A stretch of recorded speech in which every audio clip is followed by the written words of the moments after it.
Stephanie Dobson is back with us this week. Stephanie is a lawyer and mediator here in Lloydminster with Hank Divorce Law and Mediation. And today, Stephanie, we are talking about employment pension plans and basically how they're valued and divided when people are going through the divorce and separation process. So let's talk about what happens. Basically, if people are going through a divorce or separation, I guess we start with the separation part, and pension is an issue. What's the starting point? Where do you even begin? Well, the first thing that we need to do, of course, we say it's complicated. So we're going to try to give some of the basics here. But of course, the best thing I can do is to say, get some professional advice. But first of all, we have to figure out what type of pension that you may have. Of course, they're not all the same. And so it's really important to understand the differences. So when we say the word pension, I just want to make sure we're clear with our viewers what kind of pension we're talking about. There's the government pensions like CPP and OAS, and then there's employment pensions. So today we're talking more narrowly about employment pensions. So those employment pensions are actually family property that's to be divided or valued at least when two people are separating. So of course, it gets more complicated than that. So within the pension, employment pensions, there's two different kinds of pensions. So one is called a defined benefit pension plan, and the second one is a defined contribution pension plan. So let's go with the first one first. So defined benefit. So this is a pension where you're guaranteed to receive a certain amount of money, a certain income level upon retirement. So that's based on a certain formula that's generated by the employer.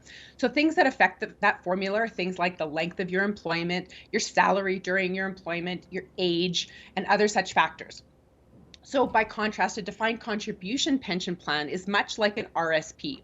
So there's contributions made during the person's employment. Now that may be employer contributions, employee contributions, a combination, but in the end, there's no formula. So it's just contributions made plus growth over time equals the amount of your pension. So the first thing we have to do is, of course, determine what kind of pension you have, and then we have to figure out how to value it.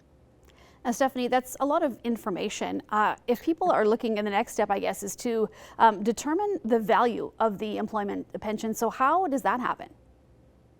Well, let's go in the reverse order this time. So let's start with the easy one. So the defined contribution pension plan. So this is the one where we just take the contributions and growth over time. So to value this pension, a member of the pension plan just simply needs to go and get their statements from the pension administrator. So for example, a Husky employee who's a member of their defined contribution plan would go to Sun Life and get their statements. Now these statements are available at certain intervals. They'll be either annually, quarterly, monthly. And of course, your divorce professional will let you know exactly the date range that you need to gather and submit to them. So the second one is, of course, the more challenging one, the defined benefit pension plan. Again, this is the one that's based on that formula. So in order to value the pension plan, the starting point, I really want to emphasize that this is just a starting point, is to first go to your pension administrator and request a pension estimate. So how the heck do you do that? So this is going to vary from pension to pension. The first thing you can do to really make it easy is do an online search for your pension plan name, and then within that site there'll be a search bar. And you just type in the word divorce, and usually that will bring you up a set of instructions, not only on how to get the pension estimate done, that value done, but also how to divide the pension, because there's, of course, more forms when you need to do that at that time. We, in our website at Hank Divorce, we just updated our resources section in the last couple of days.